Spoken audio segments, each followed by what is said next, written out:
Hola, hola, mi querido Club. Buenas tardes, buenos días, buenas noches, dependiendo la hora en la que escuches y que leas el libro conmigo. Hemos llegado a la tercera parte de nuestra lectura de Cambios Profundos. Y esta tercera parte arranca con una pregunta. ¿Cuáles son los resultados de un cambio profundo? Capítulo 8. Una nueva identidad. ¿Qué es lo que te da valor? ¿Qué te hace especial? ¿Qué te hace distinto? Mi hijo menor tiene 4 años. En este momento, utilizando sus propias palabras, él es un total pro, que traducido significa experto, especialista o habilidoso. Es un total pro jugando al fútbol, es un total pro corriendo, es un total pro nadando, andando en bicicleta, dibujando y hasta leyendo. En ese sentido, quizás lo sea, ya que su hermana de 10 años le está enseñando a leer y la verdad es que lo hace bastante bien. Mi hijo, sin ningún tipo de tapujo y sin importar la actividad que estemos realizando, necesita gritarle al mundo entero lo bien que lo hace. Luego me mira a mí buscando que yo asienta y me pregunta, ¿a qué sí, papá? ¿A qué soy un total pro? ¿Qué es lo que está sucediendo? Mi hijo está comenzando a desarrollar su identidad. Está comenzando a descubrir quién es. Alguien que puede correr, dibujar, jugar al fútbol y quiere descubrir si tiene valor a la luz de quién es y de lo que puede hacer. ¿Cómo hace para saber que es especial y valioso, que es amado y aceptado por su padre y por sus pares? Destaca sus virtudes al punto de amplificarlas un poco. Mi hijo le grita al mundo entero lo fantástico que son sus habilidades y anhela que todos los que están alrededor suyo reconozcamos que es así. Tú y yo no somos muy diferentes, solamente somos más discretos, más disimulados. Sabemos que no es políticamente correcto gritar que somos total pro y por eso buscamos formas socialmente aceptables de encajar, confirmando nuestro valor y sentirnos amados y aceptados por otros. Hace un tiempo leí en un periódico online un artículo que describía distintas historias verídicas de personas que terminaban muertas o en un serio accidente al intentar hacerse una selfie. En un zoo de animales sueltos, una familia estaba dentro de su automóvil con una ventanilla parcialmente abierta y al intentar hacerse un selfie con un león que estaba al lado de su automóvil, casi mueren cuando el león se les abalanzó dentro del automóvil e intentó morderlos. En la India, un hombre estaba intentando hacerse un selfie con un elefante, pero el hombre se acercó tanto al animal que el elefante se asustó y terminó pisándolo y matándolo. Un famoso youtuber había escalado un enorme rascacielos y al intentar filmar el evento con su cámara cayó al vacío, falleciendo al instante. Al leer ese artículo me preguntaba, ¿qué es lo que motiva a esa gente a hacer semejante locura? No hace falta un doctorado en psicología para descubrir la respuesta. Estaban buscando lo mismo que mi hijo. Tienen una audiencia virtual a través de Facebook o YouTube y quieren que esa audiencia los aplauda, se asombre de sus logros y concluya, eres un total pro. Quieren gritarle al mundo entero que han hecho algo especial, algo distinto, algo que nadie más ha hecho, como mi hijo Manuel. Están buscando afirmación, quieren sentirse valiosos y amados. Si no fuera así, no necesitarían tomar la foto y postearla. Alcanzaría a convivir la experiencia sin compartirla. Como hemos visto previamente en Mateo 6.1, Jesús nos dice que estos ejemplos no son excepciones, son expresiones gráficas de cómo funciona el corazón de todos los seres humanos, aún el de los cristianos. Nosotros también tenemos ese problema. Lo único que varía es la forma en que buscamos encontrar nuestro valor. Usamos cosas como el ministerio, el ayuno, la ofrenda y la oración como medios para sentirnos aceptados o especiales. ¿Alguna vez te has puesto a pensar por qué oras de una forma en público y de una forma muy distinta cuando estás sola o solo? ¿Será que tener una audiencia condiciona de alguna forma lo que dices? Si piensas que las personas más consagradas a Dios, como los misioneros, evangelistas o pastores, son diferentes, créeme que no es así. De hecho, déjame revelarte algo. ¿Sabes cuál es la primera pregunta que todo líder se hace en una reunión de pastores? Haré de soplón. Aquí la tienes. ¿Cuántos miembros hay en tu iglesia? Algunos abiertamente, otros maquillan la pregunta para no ser demasiado evidentes, otros no la hacen para no ponerse en evidencia, pero la piensan. La cuestión es que aunque Santiago 2.1 nos advierte del peligro de amar a la gente por su nivel de importancia social, nadie trata de la misma forma a un pastor famoso que a uno cuya iglesia no pasa de 10. El trato y el respeto que se le da a uno es muy distinto que el que se le da a otro. La razón es muy humillante aceptarlo, pero en el profundo de nuestro corazón uno tiene más valor que otro. Un caso bíblico. En el capítulo 5 de Hechos encontramos una historia fascinante. Una pareja llamada Ananías y Zafira venden su casa para entregar la mayor parte del dinero a la iglesia. Sé que conoces la historia, pero ten en cuenta que cualquier persona que hiciera esto hoy en día sería considerada como la más consagrada. Piensa lo siguiente, ¿qué tendría que suceder en tu corazón para que tú decidas vender tu casa y dar la mayor parte del dinero a la iglesia? Un milagro. En el mío también. Sin embargo, hay algo en el corazón de Ananías y Zafira que ellos aman más de lo que aman su casa. Ese algo es lo que los mueve a tomar una decisión que a ti y a mí nos resultaría casi imposible. ¿Qué es ese algo? El aplauso de otros creyentes. Piénsalo bien. Lo que ellos hicieron no estuvo mal. Después de todo, dar dinero a la iglesia es algo bueno. La motivación por la que lo hicieron estuvo mal. Considera el poder que tiene buscar la aprobación de otros. La necesidad, el impulso, el anhelo de sentirse aceptados es tan fuerte que venden lo más preciado que tienen. Ahora déjame mostrarte con el texto mismo cómo Pedro confronta el pecado de Ananías y Zafira. ¿Por qué? Nota que utiliza la gran pregunta que hemos estado enfatizando desde el capítulo 1. ¿Por qué concebiste este asunto en tu corazón? Es decir, allí en el corazón es donde se encuentra el problema. ¿Por qué concebiste ese asunto en tu corazón? No has mentido a los hombres, sino a Dios. Hechos 5:4. ¿Qué es mentir a Dios o mentir al Espíritu Santo?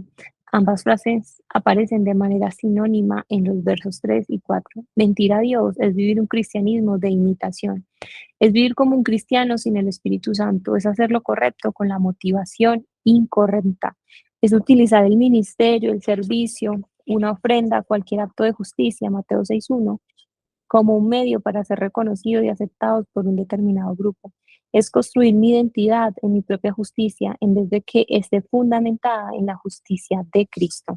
Recuerda el capítulo anterior y tenemos nuestro dibujo del iceberg. La acción visible, Ananías y Zafira venden su casa y dan su dinero. Bernabé y otros venden su casa y dan su dinero. Esa es la acción visible. El deseo superficial. Su deseo es ser vistos como generosos. Ay, perdón. El deseo de Ananías y Zafira, su deseo es ser vistos como generosos. El deseo superficial de Bernabé y otros, su deseo es bendecir a otros siendo generosos. El deseo profundo de Ananías y Zafira es buscar la aprobación de otros. El de Bernabé y otros, el deseo profundo es están después disfrutando de ser aprobados por Dios. La acción invisible de Ananías y Zafira son autores de su identidad, manipulan para sentirse valiosos. De Bernabé y otros, la acción invisible son receptores de su identidad, son libres porque se sienten valiosos en Cristo. Ahora considera lo siguiente. ¿Cuál fue la razón por la cual Ananías y Zafira vendieron su casa? No me refiero en este momento a su motivación, sino por qué vender su casa. Para ganar reconocimiento de la comunidad cristiana y no hacer otra cosa, como salir de misioneros o servir a la iglesia. ¿Por qué vender la casa en sí? La respuesta a esta pregunta se encuentra al final del capítulo 4. La razón por la que lo hicieron fue porque Bernabé y muchos otros creyentes ya lo estaban haciendo. Hechos 4:32-37. Ananías y Zafira no idearon un plan original. Ellos vieron que varias personas de la iglesia cristiana primitiva lo hacían y al verlo concluyeron erróneamente que si ellos también lo hacían, redundaría en aceptación, aprecio y significado. ¿Cuál es la moraleja? Que nuestra cultura y nuestra subcultura cristiana determina en gran medida lo que se considera aceptable y valioso delante de, delante de todos los que componen esa comunidad. Si lo piensas un momento, estos valores cambian completamente según cada lugar. Por ejemplo, eructar después de una comida puede ser educado en un país y en otro una falta de respeto, según la época. Lo que está de moda en los años 20 hoy nos puede parecer ridículo y de mal gusto. Y según otros muchos factores culturales que no merecen la pena ahora analizar. El punto es que lo que en un grupo puede ser socialmente aceptable, valioso y digno de extremo reconocimiento, en otro grupo puede ser digno de completo rechazo y desprecio. Déjame darte un ejemplo. Imagínate que un amigo no creyente te invita a una boda donde todas las personas presentes no son cristianas. Dudo que en un contexto así, en medio de un precioso salón vestido de gala y con una copa de champán en la mano, te sientas tentado como Ananías y Zafira a decir, sabes, doy el 10% de mi dinero a la iglesia. De hecho, he estado leyendo en la Biblia el libro de Hechos y luego de orar y ayunar estaba considerando vender mi casa y dar todo el dinero al pastor de mi iglesia. Nadie en España diría esto en una boda repleta de no creyentes. Si lo hiciera, seguramente mirarían tu copa de champán para ver si estás bebiendo alguna otra cosa. ¿Por qué? Porque nadie en ese contexto valora esas cosas. Porque en ese grupo, en ese lugar y en esa situación en particular, hacer esa clase de locura no es algo aceptable y admirado, como si lo era en el contexto de la iglesia primitiva. En el bar nadie tiene problema de decir que ha defraudado a Hacienda en sus impuestos o que se ha gastado un pastón de dinero en sus vacaciones. En la iglesia sí. Considera el siguiente análisis que hace Tim Keller. Imagina un guerrero anglosajón en Gran Bretaña en el año 800 después de Cristo. Tiene dos fuertes impulsos y sentimientos internos. Uno es la agresión. Le gusta destruir y matar personas cuando le muestran falta de respeto. Al vivir en una cultura de deshonra y honor con su ética de guerrero, se identificará con ese sentimiento. Pensará, ese soy yo. Eso es lo que soy. Eso es lo que expresaré. El otro sentimiento es una atracción por gente del mismo sexo. En cuanto a eso, él pensará, ese no soy yo. Controlaré y reprimiré ese impulso. Ahora imagina un hombre joven paseando por Manhattan hoy. Tienen los dos mismos impulsos internos, igualmente fuertes, igualmente difíciles de controlar. ¿Qué pensará? Considerará la agresión y pensará, eso no es lo que quiero ser y buscará librarse de eso con la terapia y programas para el manejo de la ira. Sin embargo, considerará que su deseo sexual y concluirá, eso es lo que soy. ¿Qué nos enseña este experimento de reflexión? Ante todo, revela que no obtenemos nuestra identidad solo desde el interior. Más bien obtenemos algún tipo de matiz moral interpretativo y pasamos a través de nuestros sentimientos e impulsos. Este tamiz nos ayuda a decidir los sentimientos que constituyen el yo y no deberían expresarse. Entonces, este tamiz de creencias interpretativas, no en una expresión innata y pura de nuestros sentimientos, es lo que da forma a nuestra identidad. A pesar de la protesta en contra, sabemos por instinto que nuestro interior más profundo es insuficiente para guiarnos. Necesitamos algún estándar o norma que desde afuera nos ayude a poner en orden los impulsos en conflicto de nuestra vida interior. ¿Y dónde obtiene nuestro guerrero anglosajón y nuestro hombre moderno Manhattan sus tamices? De sus culturas, sus comunidades y sus historias heroicas. En realidad, ellos no solo eligen ser ellos mismos, sino que están filtrando sus sentimientos, desechando algunos y aceptando otros. Están escogiendo ser, pensar y sentir lo que sus culturas les indican que pueden ser, pensar y sentir. Al fin y al cabo, una identidad que se basa independientemente en tus propios sentimientos internos es imposible. Todos estamos intentando justificar nuestro valor a través de la opinión de otros. Piénsalo un momento, ¿por qué un niño colecciona cartas de fútbol, un adulto estampillas y una persona millonaria pinturas valiosas? ¿Por qué una mujer tiene 10 o más pares de zapatos en su armario? ¿Por qué un hombre alardea con sus amigos acerca del tamaño del pez que ha pescado? ¿Por qué dos jóvenes discuten sobre cuál es el mejor equipo de fútbol, equipo en el que jamás han jugado y jamás jugarán? ¿Por qué sentimos esa necesidad de cambiar el automóvil que funciona perfectamente por un modelo más nuevo? ¿Por qué nos entusiasman tanto las rebajas y tener ropa nueva? ¿Por qué estamos desesperados por tener la casa arreglada cuando viene gente a visitarnos? ¿Por qué nos gusta saber cuánto ha sido la nota de un compañero en un examen? ¿Por qué nos interesa averiguar cuánto es el salario de un amigo? La respuesta a cada una de estas preguntas es la misma. Estamos buscando nuestro valor en aquello que somos, tememos o hemos logrado. Y para ello necesitamos el veredicto positivo de aquellas personas cuya opinión consideramos valiosas. Para ello necesitamos compararnos, medirnos y evaluarnos y salir airosos o al menos no perder por mucho. Todos por defecto tenemos una inercia interna que nos impulsa a generar nuestra identidad en función de lo que somos, hacemos o tenemos.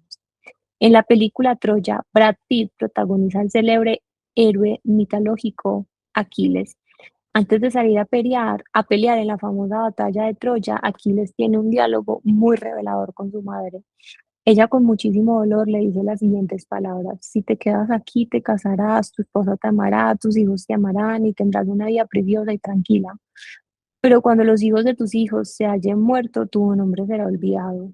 Si decides ir a Troya, tuya será la gloria. Escribirán epopeyas de ti durante miles de años. El mundo jamás olvidará tu nombre, pero si acudes a Troya, morirás. ¿Qué decide hacer Aquiles? Si conoces la historia, ya sabes la respuesta, y si no, ya te la imaginas. Responde de acuerdo a su mayor placer, ser admirado. En otro momento de la película, sorprendido por el poder y energía que Aquiles demuestra en cada batalla, alguien le pregunta: ¿de dónde sacas esa fuerza para pelear? ¿Por qué luchas? ¿Qué es lo que quieres? Su respuesta es extremadamente reveladora: quiero lo mismo que el resto de los mortales, gloria, solo que yo la quiero más que nadie. ¿Qué es lo que quiere Aquiles? Lo mismo que mi hijo menor, lo mismo que Ananías y Zafira, lo mismo que anhelamos tú y yo al hacernos un selfie, al cambiar el automóvil o al publicar fotos en Facebook, lo mismo que quieren todos los seres humanos, gloria, ser famosos, destacarse, ser especial, sentirse valioso. Aquiles hace lo mismo que intentamos hacer todos, intenta justificar su valor y para hacerlo necesita la opinión de otros. Como vimos en el capítulo 2, nuestros deseos más profundos son nuestro mayor anhelo, el tesoro escondido de nuestro corazón, aquello para lo que realmente vivimos. Aunque son difíciles de reconocer, son el motor real de nuestras acciones, son el porqué debajo del porqué. Por otro lado, nuestros deseos superficiales son los medios que utilizamos para satisfacer esos deseos más profundos. En el caso de Aquiles, ser un gran guerrero, su deseo superficial es el medio a través del cual él considera que obtendrá su deseo más profundo, ser respetado y admirado por 1000 generaciones. Por supuesto, es muy fácil detectar lo evidente que era esta lucha interna en la figura de Aquiles. Sin embargo, el gran desafío es ver cómo es también una realidad diaria en mí. Aunque puede que te lleve mucho tiempo reconocerlo, si analizas en detalle las motivaciones de tu corazón, te darás cuenta que casi todo lo que haces en la vida tiene como objetivo probar tu valor. Tu ropa, tu figura, tus títulos, tu viajes, tu Facebook y aún tu esfuerzo en el servicio a Dios pueden tener un origen mucho más autocentrado de lo que quizás estés dispuesto a admitir. Para que veas cuán arraigado se encuentra esta dinámica en nuestro corazón, déjame darte un ejemplo menos obvio, pero mucho más cotidiano. Hace unos días tuve una discusión con mi esposa. El punto central de nuestra discusión fue que ella se frustró conmigo porque, usando sus propias palabras, yo no quise ayudarla en una tarea de la casa. Yo intenté explicarle que mi intención era ayudarla, pero que por distintas razones no había podido hacerlo. Ella no lo vio de esa forma y siguió insistiendo que yo no tenía deseo de hacerlo. Escuchar estas palabras me produjo un profundo enfado. Me sentí ofendido, herido y principalmente me sentí acusado injustamente. Quiero que leas con atención las palabras textuales que le dije a mi esposa. Me estás haciendo una mala persona. Tú no conoces mi corazón. Yo no soy esa persona que tú dices incómodo. Yo quería ayudar, no tengo ningún problema de ayudar. Me duele que pienses eso de mí. ¿Qué es lo que estoy haciendo al decir estas palabras? Me estoy justificando. Estoy intentando defender mi honor, mi justicia, mi bondad y por ende mi valor como persona delante de ella. ¿Puedes verlo? Mi discusión con mi esposa estuvo enraizada en mi incapacidad de apropiarme de la justificación que ya tengo delante de Dios. Su opinión de mí fue más importante que la opinión de Dios. Cuando esto sucede, mis méritos y no los de Cristo pasan a ser lo que tiene el mayor peso en mi corazón. Resultado, tengo que defender esos méritos, tengo que probarle a ella o a quien sea que soy bueno y que no soy esa clase de persona que se me acusa. Mi hijo Manuel, Ananías y Zafira, Aquiles y yo tenemos la misma lucha. Estamos intentando justificar nuestro valor. El dibujo del iceberg. En la acción visible, la respuesta sin Cristo es discutir con mi esposa. La respuesta con Cristo es ceder frente a la acusación de mi esposo. En el deseo superficial, la respuesta sin Cristo, no deseo ser visto como egoísta. La respuesta en Cristo, no hace falta defender que no soy egoísta. En el deseo profundo, la respuesta sin Cristo, busco la aprobación de mi esposa. La respuesta en Cristo, aunque lo sea o no, tengo la aprobación de Dios en Cristo. En la acción invisible, la respuesta sin Cristo, soy autor de mi identidad, me enojo con ella hasta que acepte que está equivocada. En la respuesta en Cristo, soy receptor de mi identidad, soy libre de la opinión de mi esposa porque disfruto más de la opinión de Cristo. No hay nadie no hay nadie que esté exento. Todos buscamos nuestro valor en la opinión de otros. Como he dicho antes, nuestra cultura y subcultura cristiana nos enseña que cosas son valiosas, aceptables y dignas de mérito. Son los ojos del mundo quienes ejercen de jueces para dictaminar qué cosa justifica nuestro valor y existencia. Para Aquiles era ser un gran guerrero, para una chica puede ser tener un novio y no tenerlo, una catástrofe. Y para un hombre de negocios puede ser viajar en primera clase o lograr el ansiado ascenso. Todos estamos intentando justificar nuestro valor. Lo hacemos con una discusión, en una cena de gala y aún en la iglesia. Constantemente compramos estas ofertas y vivimos para ellas. Buscar la afirmación de otros nos esclaviza y nos deja vacíos. Presta atención al siguiente pasaje. Y aconteció que cuando regresaban al volver David de matar al filisteo Goliat, las mujeres de todas las ciudades de Israel salían cantando y danzando al encuentro del rey Saúl, con panderos, con cánticos de júbilo y con instrumentos musicales. Las mujeres cantaban mientras tocaban y decían: Saúl ha matado a sus miles y a David a sus 10,000. Entonces Saúl se enfureció, pues este dicho le desagradó y dijo: han atribuido a David 10,000, pero a mí me han atribuido miles. ¿Y qué más le falta sino el reino? De aquel día en adelante, Saúl miró a David con recelo. ¿Qué acaba de suceder? El hombre más admirado, más bendecido y más respetado de todo el mundo antiguo, el rey Saúl, acaba de perder su sentido de valor.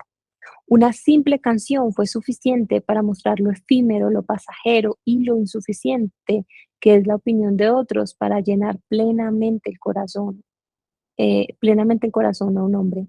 ¿Qué sucede después? Su vacío lo hace caer en una espiral de adicción y maldad. Comienza una caza despiadada intentando matar a David, la mismísima persona por la cual Saúl estaba vivo. Piénsalo, si David no hubiera matado a Goliat, Israel hubiera sido vencida, tomado como prisionero y asesinado. La dinámica de la adicción es que si miras algo que Dios creó buscando que te dé lo que no supone que te dé, te vas a desanimar rápidamente y lo abandonarás sabiamente o regresarás una y otra vez. Y al hacerlo, comenzarás a descender por el camino de la adicción. Esta cosa creada te estremecerá con una euforia pasajera, te ofrecerá un placer temporal, te proveerá una sensación momentánea de bienestar, te hará sentir brevemente que eres algo y puede también hacer que tu problema no luzca tan malo. Todo es muy intoxicante, todo se siente bien. El problema es que esa cosa creada no tiene la capacidad de satisfacer tu corazón. No fue diseñada para hacer eso, no puede darte paz interna, no puede darle a tu corazón el descanso del contentamiento, no puede aquietar tus apetitos, en una palabra, no puede ser tu salvador. Y si estás fuera de tu salvador, que algo sea tu salvador, esa cosa terminará siendo no tu salvador, sino tu opresor. Vas a amar la sensación temporal, pero vas a odiar lo efímero que es. Vas a tener que volver rápidamente a inyectarte de nuevo y poco tiempo después estarás gastando mucho tiempo, energía y dinero en algo que no te puede satisfacer. Pero por lo que ha hecho brevemente por ti otras veces, te convencerás que no puedes vivir sin eso. Estarás atrapado y no lo sabrás. Lo que una vez deseaste ahora te ha persuadido que lo necesitas y una vez que lo declares como una necesidad, te tiene atrapado. Todos somos impulsados por una búsqueda de identidad, de paz interna y alguna clase de significado y propósito. Todos buscamos en algún lugar, pero aquí está el meollo del asunto. Buscar que la creación nos dé lo que solo el creador puede dar siempre resultará en alguna clase de adicción. Lo que tú esperabas que te serviría terminará siendo que tú le sirvas. Lo que parecía libertad terminará siendo esclavitud. El problema no son las cosas, sino lo que tú esperas de las cosas. La opinión de otros no es suficiente, aunque tengamos como Saúl el mundo a nuestros pies. Seguiremos vacíos si fundamentamos nuestro sentido de valor y seguridad en aquello que la creación ofrece. Cuando el famoso multimillonario John Rockefeller murió en el año 1937, tenía una fortuna equivalente actual de 340.000 millones de dólares. Eso es más que 4 veces la fortuna de Bill Gates. Cuando un reportero le preguntó cuánto dinero es suficiente, su respuesta fue solo un poco más. La realidad es muy obvia, nunca es suficiente. Nada de lo que tan desesperadamente estamos buscando en el mundo puede satisfacer nuestra necesidad. ¿Cuál es la clave para el cambio? Identificar cómo yo lo estoy haciendo. ¿De qué manera intento yo demostrar mi valor? ¿Con qué logros obtengo mi sentido de valía? ¿Cómo uso algo creado para sentirme valioso y apreciado? La llenura del corazón se produce cuando me asombro de que soy justificado delante de Dios. Lo que estoy buscando tan desesperadamente en el mundo, Dios me lo quiere dar gratuitamente en Cristo. Es parte de mi herencia. Por esta causa, es decir, porque es algo que recibo al ser justificado. Tener una identidad sana es un resultado. Es el resultado de apropiarme de lo que Cristo ya ha hecho. Es la consecuencia de sentirme justificado ante los ojos del Padre. Es el producto de atesorar la opinión de Dios por encima de la opinión del hombre. Es apreciar el valor de ser justificado delante de aquel cuya opinión realmente importa. Es encontrar placer en la realidad que Dios me mira y está plenamente satisfecho. ¿Cómo podríamos definir entonces nuestra identidad? Nuestra identidad como cristianos, como una moneda, tiene dos caras indivisibles e igualmente importantes. Por un lado, soy una persona con enormes luchas y necesidades de cambio, pero por el otro lado, soy una persona amada y aceptada en Cristo a pesar de ellos. Distintas formas de definir una identidad cristocéntrica. Soy un pecador justificado, ambos. Soy un adicto aceptado, ambos. Soy un adúltero perdonado, ambos. Soy un desobediente amado por gracia, ambos. Soy una persona con grandes defectos, pero amado y aceptado a pesar de ellos, ambos. Y a todas estas descripciones puedes agregarle al final y estoy en proceso de cambio. Ayer por la noche, mientras yo estaba escribiendo, mi esposa se acercó con un sentido y humilde dolor y me dijo, me he dado cuenta que no amo a la gente. Siendo plenamente sincero y objetivo, es muy difícil encontrar una persona tan amorosa como mi esposa Annie. No creas que es solo mi opinión o que estoy intentando dejarla bien parada. Cualquiera que la conoce coincidiría conmigo, es una dulzura de persona. Entonces, ¿qué sucedió? ¿Por qué dijo eso? Porque Dios la está ayudando a apropiarse de su identidad en Cristo y a liberarse de tener una identidad basada en lo buena que ella es. ¿Cómo hace Dios para hacer eso? Nos recuerda el Evangelio, nos muestra nuestra oscuridad en una dimensión. Una mujer tremendamente amorosa se da cuenta que no ama, pero a la vez nos muestra su amor con una nueva intensidad. Un Padre tremendamente bueno se entrega por nosotros para que nosotros seamos lo que no somos. Tener una identidad fundamentada en la obra de Cristo te libera, te permite aceptar plenamente quién eres sin necesidad de esconder o tapar tus luchas. Y también te permite disfrutar plenamente quién has llegado a ser producto del sacrificio de Cristo. Esta doble dinámica, cuando es apreciada y atesorada con placer por el corazón, desata un poder indescriptible de amor hacia Dios y hacia otros. Como dijo Cristo en Juan 8:32, conoceréis la verdad, es decir, apreciaréis el Evangelio y la verdad os hará libres. Déjame ilustrar esta verdad por medio de una historia. Quisiera que te imagines por un momento que estás conduciendo de noche por una ruta bastante remota. Es tarde y la visibilidad es bastante limitada. Sin embargo, sabes que en poco tiempo comienza el partido de fútbol que tanto estabas esperando o tu programa de televisión favorito. Elige lo que más te guste. Constantemente miras la hora en tu teléfono móvil porque quieres llegar a tiempo. Estás ansioso. Poco a poco comienzas a ir cada vez más rápido, más rápido y más rápido. De repente, y sin que tengas tiempo a reaccionar, un niño pequeño se cruza en medio de la ruta y lo atropellas. Detienes el automóvil, miras al niño ensangrentado tendido en la carretera y no puedes creer lo que has hecho. Mientras lloras desconsoladamente, quisieras volver el tiempo atrás después de lo que acabas de hacer, el partido de fútbol o el programa que querías ver, han abandonado completamente tu mente. Lo único que puedes hacer es mirar al niño que yace sin respirar frente a ti. Una sola palabra describe el estado de tu corazón, desolación.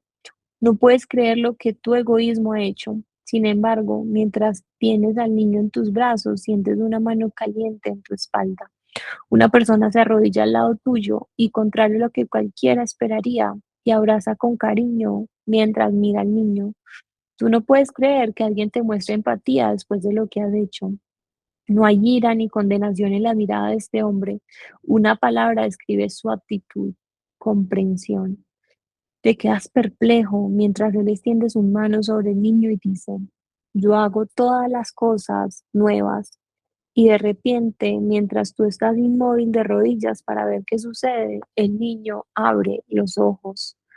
Todas sus heridas han sido sanadas. Entonces lloras sin poder contener tus lágrimas, pero no lloras por el partido de fútbol o porque no irás a la cárcel. No lloras por dos cosas. No, lloras por dos cosas bien diferentes. Lloras por lo que has hecho y lloras por lo que ese hombre ha hecho.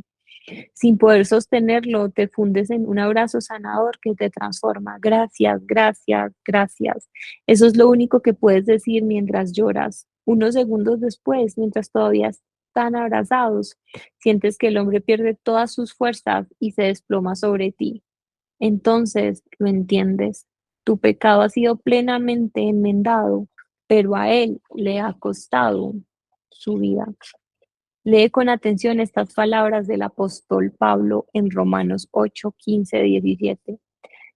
Pues no habéis recibido un espíritu de esclavitud para volver otra vez al temor, sino habéis recibido un espíritu de adopción como hijos, por lo cual clamamos, Abba, Padre. El Espíritu mismo da testimonio a nuestro espíritu de que somos hijos de Dios, y si hijos también herederos, herederos de Dios y coherederos en Cristo. ¿Cuál es la labor principal del Espíritu Santo según este pasaje? El ministerio del Espíritu Santo es quitarte el temor. Lee el texto. Tu tendencia es relacionarte con Dios como si fueses un esclavo.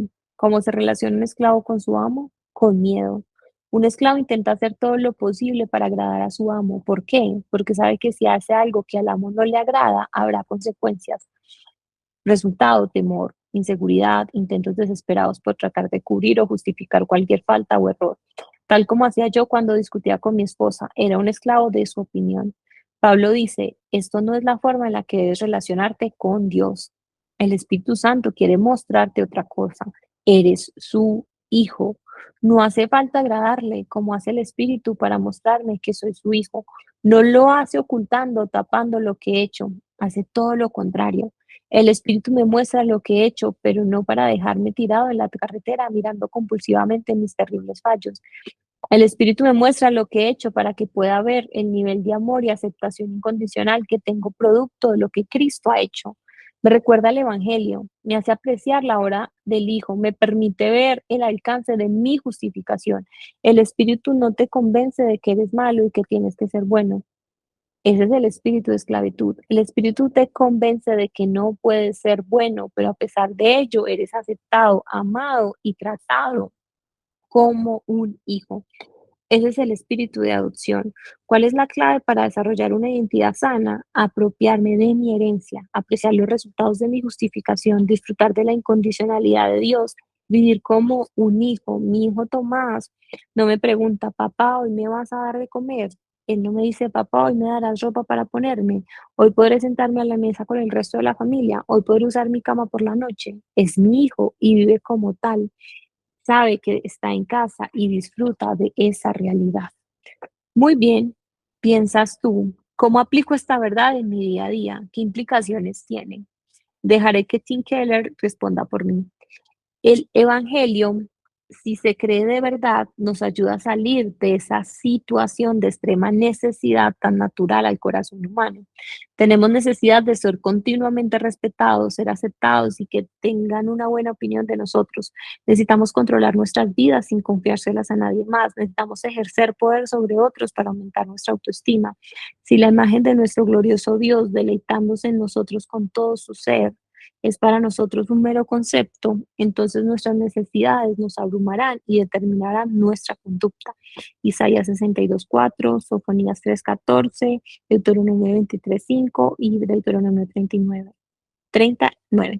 Si el poder del Espíritu Sin el poder del Espíritu, nuestros corazones no creen verdaderamente en el deleite o la gracia de Dios.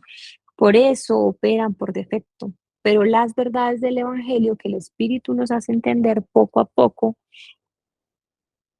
pero con firmeza, nos ayudan a comprender de una forma nueva cuán seguros y protegidos, cuán amados y aceptados somos en Cristo. Por medio del Evangelio fundamentamos nuestra identidad no en lo que nosotros hemos alcanzado, sino en lo que se alcanzó para nosotros en Cristo.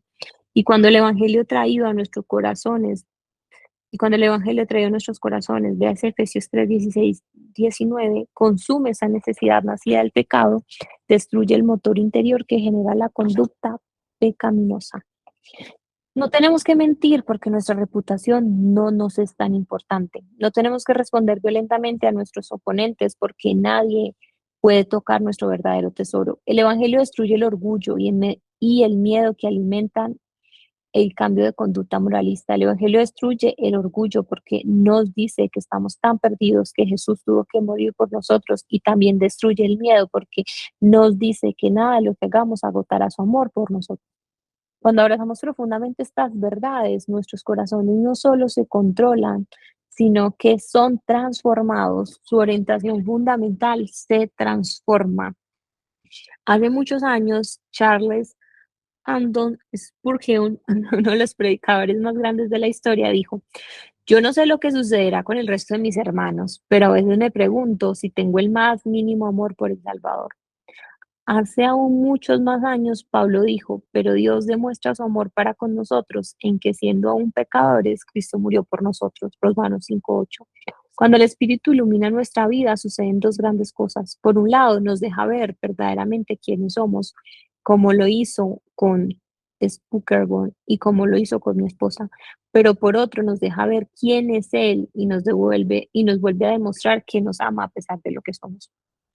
Solo a través de esta doble realidad se genera una identidad fundada en Cristo y no en nuestros méritos o deméritos, en nuestros triunfos o caídas, o en nuestra obediencia o desobediencia. Valemos por el amor que en la cruz Cristo nos demuestra, dice Henry Nouwen.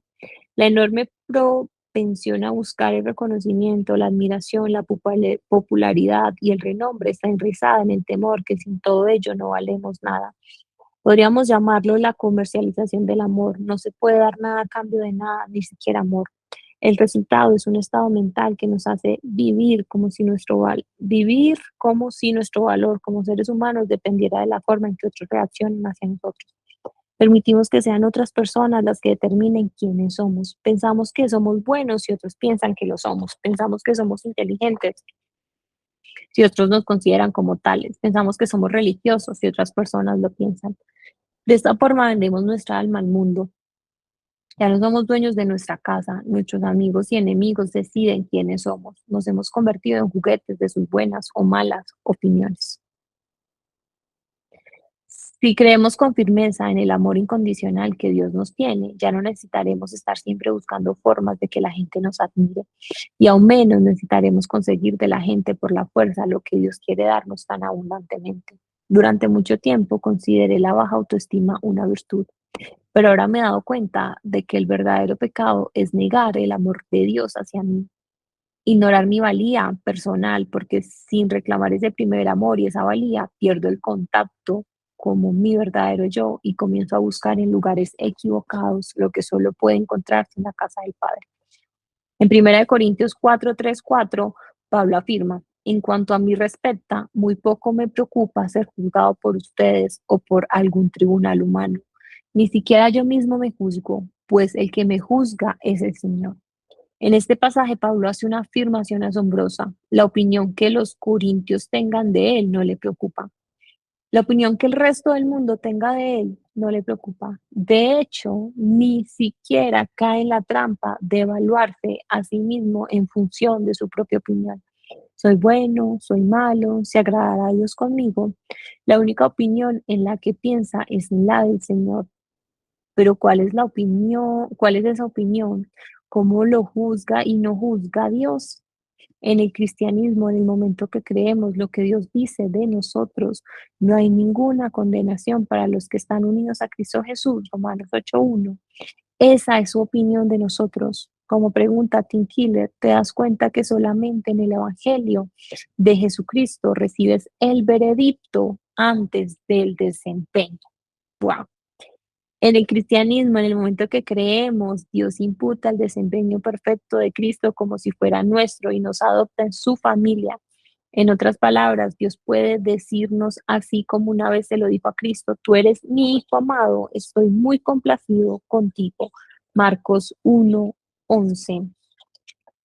Verás que el veredicto está dicho y ahora trabajo en base al veredicto. Debido a que Él me ama y me acepta, no hago cosas tan solo para armar mi currículum vitae.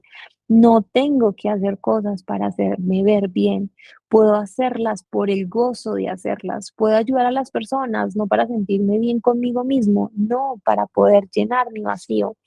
En Cristo podemos, como Pablo en Corintios, tolerar la crítica sin que nos destroce.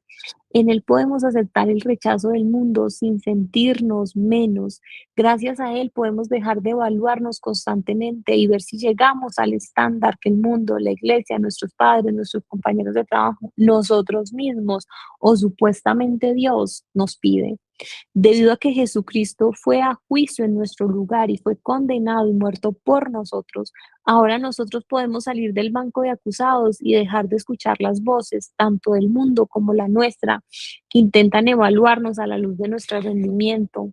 La respuesta a estos juicios diarios de nuestra persona debe ser la de Pablo. Es el Señor el que me juzga, ninguna condenación hay para los que están en Cristo Jesús. La clave para llegar a formar una identidad cristocéntrica no es pensar mal de nosotros, sintiendo gran culpa por nuestro pecado, o pensar bien de nosotros, sintiendo gran complacencia por nuestra obediencia.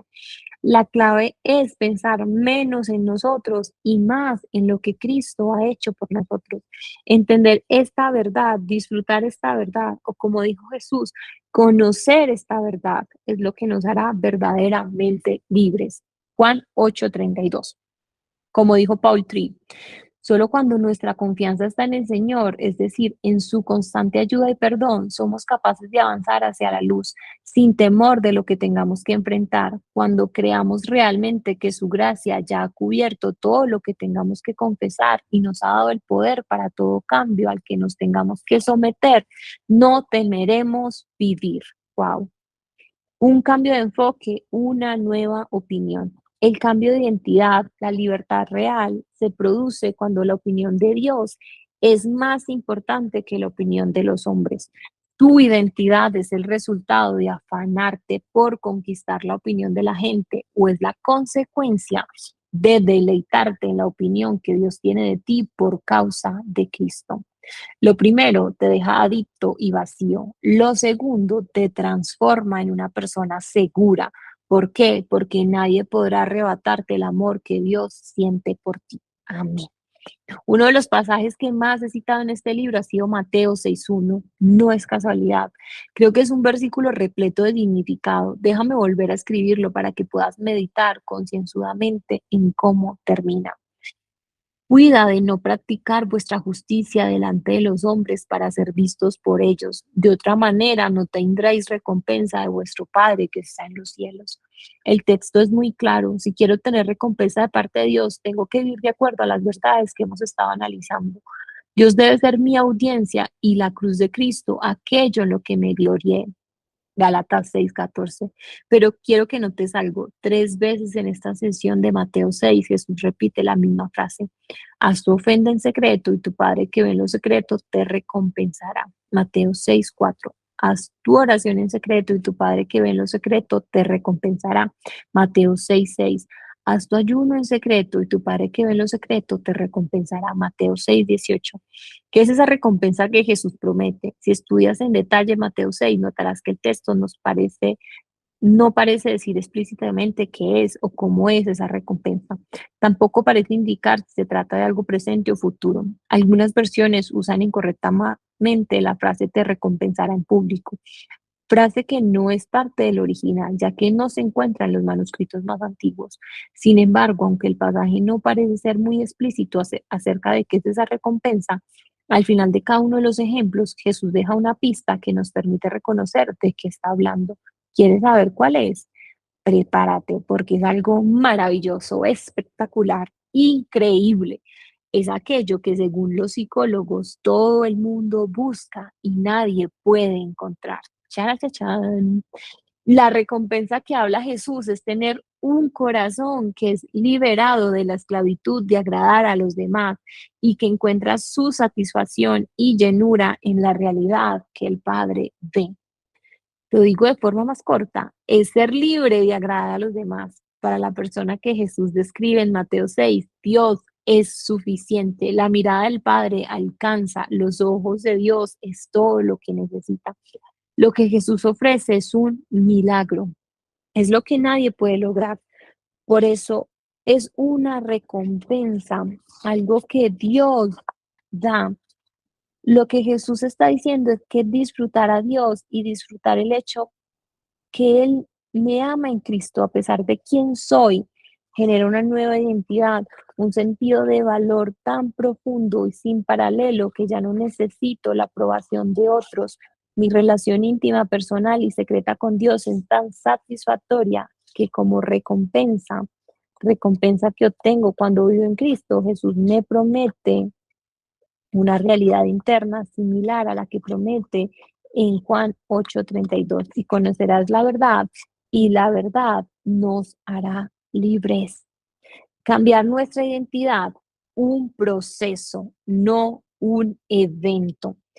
Hace un tiempo atrás, mi esposa, la peluquera oficial de nuestra casa, le hizo un corte de pelo bastante particular a uno de mis hijos.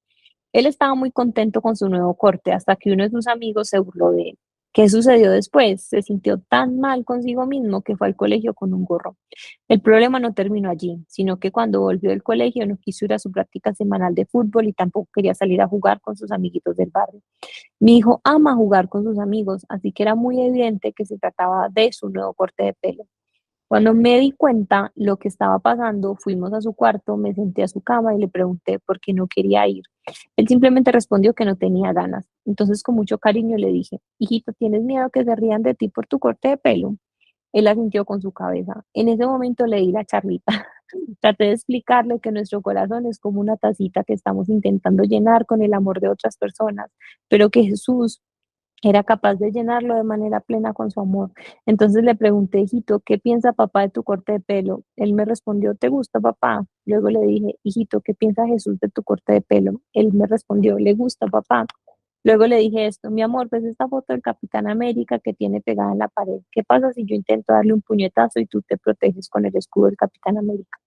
Nada, ¿te dolería? No, papá. ¿Qué pasa si yo intento dispararte con una pistola? Nada, papá, las balas me rebotarían. Eso es lo que Jesús quiere hacer en tu corazón, hijito. Él quiere ser un escudo alrededor de ti. En la vida siempre te vas a encontrar con personas que te lastimen o te digan cosas feas, pero Él quiere que disfrutes de su amor de tal forma que no te a- otras personas no te aman o dicen algo hiriente acerca de tu pelo, que sus balas te reboten porque tú estás protegido por el escudo de su amor. ¿Entiendes, hijito? Él asintió. Entonces le di un fuerte abrazo y oramos juntos para que Jesús llenara su corazón con su amor. Cuando terminamos de orar, le pregunté esperanzado, hijito, ¿quieres ir a jugar afuera con tus amigos? No, respondió él. Seré franco, con un poco de desilusión, debatí mucho mío si debía obligarle o no ir con sus amigos. Finalmente decidí no hacerlo. ¿Por qué? Porque empecé a recordar mis más profundas luchas con mi propia identidad. ¿Cómo sería para mí subirme al púlpito para predicar un sermón con un corte de pelo con el que me sintiese muy incómodo? O tal vez caminar sin parte de mi ropa delante de la congregación, o predicar 2 domingos seguidos el mismo mensaje. Mi peor pesadilla, ser irrelevante. Vivir a la luz de quienes somos en Cristo es un proceso de crecimiento que dura toda la vida, no un momento de luz que te cambia para siempre. Sí, es verdad, todos en algún momento de nuestra experiencia cristiana sentimos que somos tocados por Dios de una forma especial.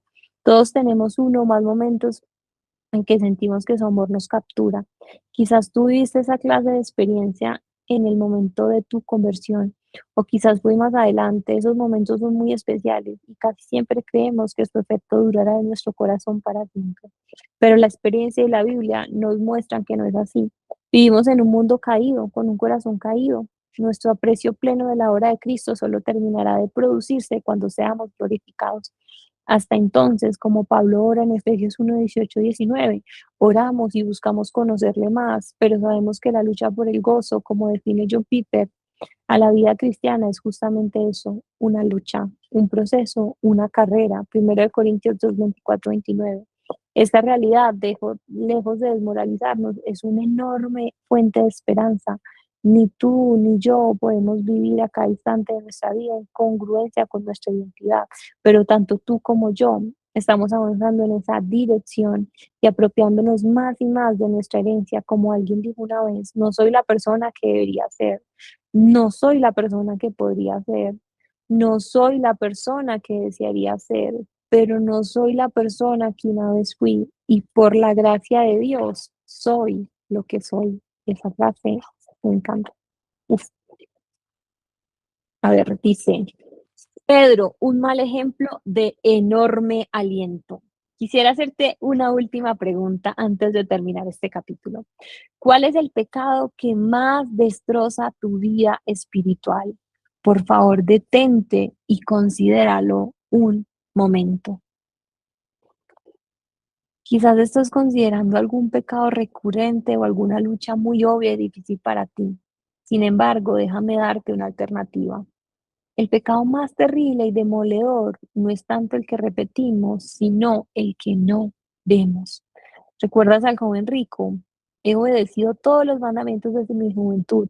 Jesús le dice, regala todo lo que tienes y sígueme. En otras palabras, déjame mostrarte el egoísmo que eres incapaz de ver. Este es tu mayor problema y lo que verdaderamente te aleja de mí. Uno de los casos más interesantes en ese sentido es el del apóstol Pedro. Después de que Jesús le dijera claramente a todos sus discípulos que todos lucharían con el temor al hombre y que todos se apartarían en el momento que lo pusieran preso, Marcos 14, 27. Esa es su respuesta: jamás te negaré, aunque todos te abandonen, yo no lo haré, Mateo 14, 29. Es decir, yo soy Pedro, yo soy una roca, yo soy distinto a los demás, yo soy diferente. En palabras de mi hijo menor, yo soy un total pro. Si lees los evangelios y estudias en detalle la vida de Pedro, llegarás a la conclusión de que este hombre es un líder nato, una persona de carácter, un hombre impetuoso al que no parece importarle lo que piensan los demás. Después de todo, fue tan irreverente y desfachatado como mi hijo pequeño, de verbalizar a viva voz y sin tapujos que él era diferente al resto. Si miras Marco 14:31, notarás que el resto de los discípulos también pensaba eso de sí mismos. La diferencia con Pedro fue que él, por ser más impulsivo, lo dijo primero. Lo que sucede después es historia conocida. Pedro le dice a una sirvienta, no lo conozco, ni tú ni yo podemos hacernos una idea de la dimensión de lo que acaba de suceder. Pedro niega a Jesús delante de una sirvienta. ¿Qué relevancia tiene que haya sido una sirvienta? Que en esa cultura las mujeres, y más aún las sirvientas, eran consideradas casi como un objeto. En la escala social de la época se encontraban tan abajo que ni siquiera eran consideradas testigos fidedignos y viables en un juicio. ¿Puedes ver la ironía? Por más que esta mujer hubiera acusado a Pedro de conocer a Jesús, su testimonio no hubiera tenido validez. Sin embargo, Pedro está aterrado, tiene pánico. Su miedo llega a tal extremo que hasta insulta a Jesús. Marcos 14:71. ¿Qué es lo próximo que sucede? La Biblia dice que Pedro lloró desconsoladamente. Es decir, por primera vez, Pedro es capaz de ver su temor. Ahora se da cuenta de su lucha. Ahora puede ver que no es distinto, que no es diferente, que no es especial. Pero ¿qué sucede 40 días después? Pedro, vacío de sí mismo y lleno del Espíritu Santo, habla la palabra de Dios con valor. Hechos 4:31. Qué gran cambio. Solo un mes y medio después, la Biblia nos informa que Pedro estaba completamente dispuesto a que lo golpearan, a que lo encerraran en la cárcel. Hechos 4:3. A que lo amenazaran de muerte. Hechos 4:17, 18 y 21. E incluso a contradecir en su cara a las mismísimas autoridades que habían hecho matar a Jesús, el sumo sacerdote Anás y Caifás, Hechos 4:6. Como resultado de experimentar el Evangelio, Pedro es otra persona. Ahora sí es alguien distinto, pero tú y yo conocemos la causa, no es Pedro, es el Espíritu Santo que estaba llenándolo y permitiéndole vivir de acuerdo a su nueva identidad. Fin de la lucha. ¿No más problemas en el temor al hombre? Claro que no. En Gálatas 2:1-9, Pablo dice, entonces después de 14 años, es decir, muchísimo tiempo después de que Pedro enfrentara a Anás y a Caifás, subió otra vez a Jerusalén con Bernabé y le presenté a los apóstoles el evangelio que predico entre los gentiles, y al ver ellos que se me había encomendado el evangelio a los de la incursión, así como Pedro lo había sido a los de la circuncisión, porque aquel que obró eficazmente para con Pedro en su apostolado a los de la circuncisión, también obró eficazmente para conmigo en mi apostolado a los gentiles. Y al reconocer la gracia que se me había dado, Jacobo, Pedro y Juan, que eran considerados como columnas, nos dieron a mí y a Bernabé la diestra de compañerismo para que nosotros fuéramos a los gentiles. Nota algo muy importante que señala este pasaje. El texto dice que en el momento que Dios obró en Pedro, obró eficazmente en él. El versículo no dice que obró de manera intermedia o incompleta, dice que obró de manera adecuada, correcta, plena, eficaz. Sin embargo, sigue diciendo Pablo en Gálatas, cuando Pedro vino a Antioquía, me opuse a él cara a cara, porque era de condenar, porque antes de venir algunos de parte de Jacobo, él comía con los gentiles, pero cuando vinieron empezó a retraerse y apartarse, porque temía a los de la circuncisión. Pero no le tenía miedo a un grupo de gente que pueda matarlo, pero sí le tenía miedo a un grupo de gente que pueda pensar mal de él. Obrar eficazmente no quiere decir obrar completamente. El crecimiento en la vida cristiana no es un evento, es un proceso. Llénate de esperanza, lejos de ser el único. Pedro, el más grande de todos los apóstoles y columna de la iglesia primitiva, te recuerda que estás bien acompañado. No somos quienes deberíamos ser, pero por la gracia de Dios estamos en proceso de llegar a serlo. Breve resumen, todos estamos intentando justificar nuestro valor. Generamos nuestra identidad en función de lo que somos, hacemos o tenemos. Buscamos desesperadamente ser afirmados y valorados por otros para sentirnos valiosos. El resultado de esta búsqueda es triple. Terminamos adictos a la creación, esclavos de la opinión de otros y vacíos en nuestro corazón. Nada alcanza para sentir contentamiento, o tengamos o no lo que tanto queríamos. Todos necesitamos asombrarnos una y otra vez de que hemos sido justificados en Cristo. Nuestra identidad debe fundamentarse en el Evangelio. El Espíritu Santo quiere eliminar el temor, recordándome que el sacrificio de Cristo lo cubre todo. Ahora somos hijos de Dios. La clave para llegar a formar una identidad cristocéntrica no es pensar mal de nosotros, sintiendo culpa insana por nuestro pecado, o pensar bien de nosotros, sintiendo gran complacencia por nuestra obediencia. La clave es pensar menos en nosotros y más en lo que Cristo ha hecho por nosotros. El resultado de vivir una identidad es triple. Somos libres de nuestras adicciones a lo creado y podemos disfrutar de la creación sin idolatrarla. Somos libres de la opinión de otros y podemos agradar o confrontar a otros según sea más idóneo. Y nuestro corazón experimenta contentamiento porque Cristo es suficiente, Él nos da valor. ¿Por qué me cuesta vivir así? Porque cambiar nuestra identidad es un proceso, lleva tiempo, se consigue a medida que disfrutamos más y más de que somos justificados en Cristo y no necesitamos probar nuestro valor ni a Dios, ni a otros, ni a nosotros mismos. A medida que la opinión de Cristo es más importante que nuestro corazón, que la opinión de los hombres, nos apropiamos de la libertad que es nuestra por herencia. Para reflexionar o dialogar. ¿De qué forma este capítulo ha cambiado o confirmado tu forma de entender cómo se producen los cambios? Resume en una o dos oraciones los conceptos que más te han impactado de este capítulo. ¿Qué cosas sueles hacer o buscar para sentirte importante o valioso? ¿Te sientes adicta o adicto a algo? Analizar en frío esa adicción, qué es lo que te atrae de ella. ¿Cuánto tiempo dura el placer cuando la obtienes? ¿Cómo te sientes luego? ¿Merece la pena? ¿De qué formas has usado el ministerio o el servicio en general como un medio para sentirte amado y aceptado? ¿Cómo definirías con tus propias palabras que es tener una identidad cristiana? ¿Qué tiene que hacer una persona que quiere fundamentar su identidad en Cristo y no en sus propios medios? ¿Qué papel juega la justificación en el proceso de formar una identidad cristocéntrica? Bueno, mi querido club, hemos finalizado el capítulo 8 del libro. Cuéntame de qué forma este libro está aportando a tu vida. Si de alguna forma está aportando crecimiento y valor, pues bueno, te invito a que lo compartas con alguien más para que esa persona también pueda experimentar y vivir un cambio profundo. Si aún no te has suscrito a nuestro canal de YouTube, este es el momento de hacerlo. Y bueno, estamos felices de tenerte aquí. Si aún no te sumas a nuestro club de lectura, pues aquí en la descripción puedes encontrar el link para hacerlo. Chao, chao, que Dios te bendiga y nos vemos en el próximo capítulo o en el próximo episodio.